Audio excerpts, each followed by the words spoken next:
Bonjour à tous et à toutes. Dans cette vidéo, on va parler des soupapes de pression différentielle. Voilà à quoi ressemble une soupape de pression différentielle.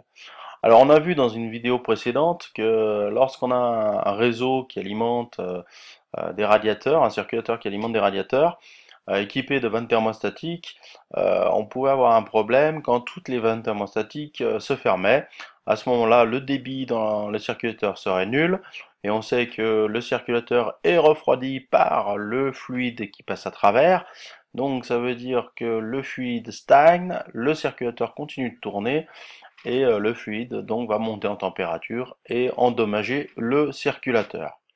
Alors pour éviter ce problème, on a deux solutions.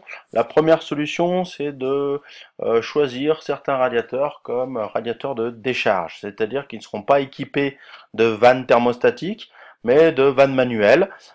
Souvent, on choisissait les radiateurs situés dans les salles de bain, puisqu'on voulait une température un peu supérieure.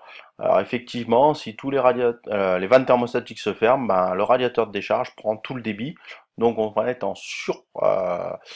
surpuissance hein, dans cette pièce. Donc voilà, donc c'est pour ça qu'on prenait le radiateur de salle de bain comme radiateur de décharge.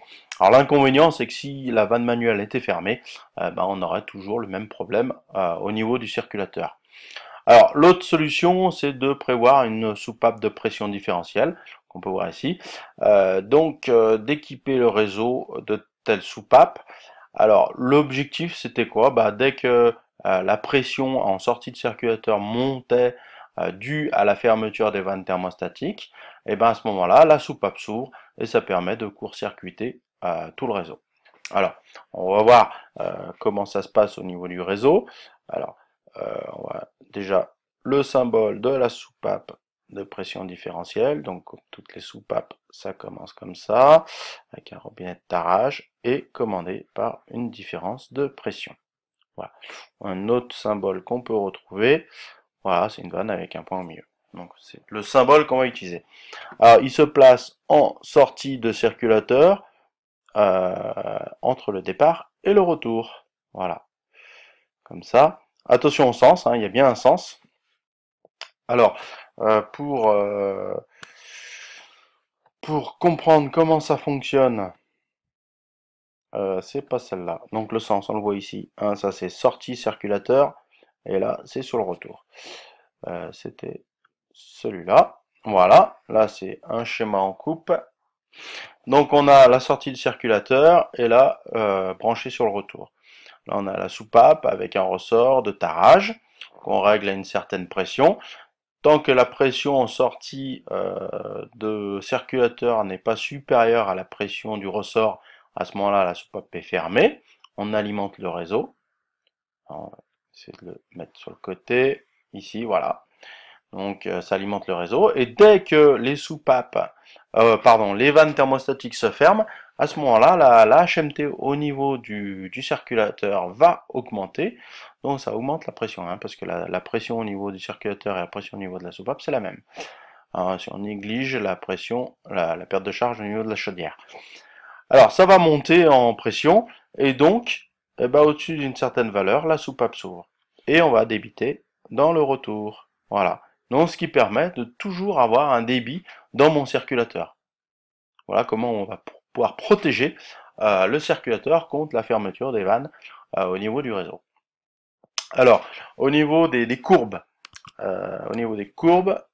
toc, c'est pas celui-là, oups, voilà, une courbe de réseau, donc là on a la courbe caractéristique du circulateur, là on a la courbe du réseau, donc toutes les vannes sont ouvertes, ici en A j'ai le point de fonctionnement, j'ai 100% du débit, et donc là on s'aperçoit que si on commence à fermer les vannes, donc ça on l'a vu dans une vidéo sur les circuits à débit variable, si les vannes thermostatiques se ferment, et ben le point de fonctionnement va glisser vers le haut, vers B, et si vraiment elles se ferment toutes, on va se retrouver ici, hein, à débit nul.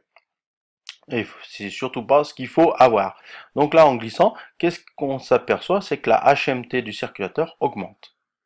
Donc là, eh ben, ils ouvrent. En fait, on a une ouverture de la vanne dès que une ouverture de la soupape, pardon, dès qu'une vanne commence à se fermer. Donc qu'est-ce qui se passe? Eh ben, le débit dans mon réseau, bah, lui, il diminue, mais par contre, le débit dans le circulateur, c'est toujours le même. J'ai toujours 100%. C'est-à-dire que ça bouge pas. Au niveau du circulateur, le débit varie très peu. Alors là, c'est un peu exagéré, hein, parce que en général, la soupape, elle s'ouvre pas tout de suite, hein. Il faut quand même que quelques vannes commencent à se fermer avant que ça s'ouvre. On verra par la suite comment on règle une soupape de pression différentielle. Hein, mais c'est ça. Donc le débit au niveau du circulateur reste toujours le même, hein. J'alimente mon réseau ici, hein, mais le débit diminue parce que ça c'est le débit dans mon réseau, parce que mon réseau ça devient celui-là. Par contre, j'alimente, hein, tout ce que j'ai perdu en débit, ben, je le retrouve dans ma soupape. Hein, donc en fait c'est comme une vanne d'équilibrage placée en parallèle. Hein, c'est le même principe. Hein, j'ai le débit qui reste constant à peu près dans mon circulateur et ma différence de pression aussi. Voilà, par contre, le débit dans mon réseau peut varier librement. Hein, il s'équilibre avec le débit dans ma soupape de pression différentielle. Voilà. Alors, comment on règle une soupape de pression différentielle? Bah, l'objectif, dans un premier temps, bah, ça va être d'équilibrer le réseau, hein, avec l'été de réglage, d'ouvrir toutes les vannes thermostatiques à fond, hein, de façon à ce qu'elles ne ferment pas, hein, pour qu'on puisse régler correctement. On les met sur 5 à fond. On va simplement en fermer une. Voilà, la première, celle qui est la plus proche de la chaudière, on va la fermer à fond. Et on va fermer à fond notre soupape différentielle. Et on va l'ouvrir progressivement jusqu'à ce qu'il y ait passage du débit. Hein, donc là, on va le sentir à la main. Hein. Dès que la vanne s'ouvre, ça veut dire que la pression est suffisante. Hein, donc on va se retrouver légèrement au-dessus de A, hein, avec un radiateur fermé. Donc là, le point A, c'est quand tous les radiateurs sont ouverts. Donc ici, on va se retrouver ici. Donc à partir du moment où la pression monte, hop, et ben on arrête le réglage et on peut réouvrir la vanne thermostatique. Ça veut dire que on va laisser une petite marge d'ouverture-fermeture aux vannes, et au-delà de cette marge, ben, la vanne va s'ouvrir. Voilà. Hein, parce que c'est pas exactement comme sur le schéma, parce que là ça voudrait dire que dès que à peine une vanne se ferme, hop, tout de suite la soupape s'ouvre. En fait, c'est pas vraiment comme ça que ça se passe. Hein.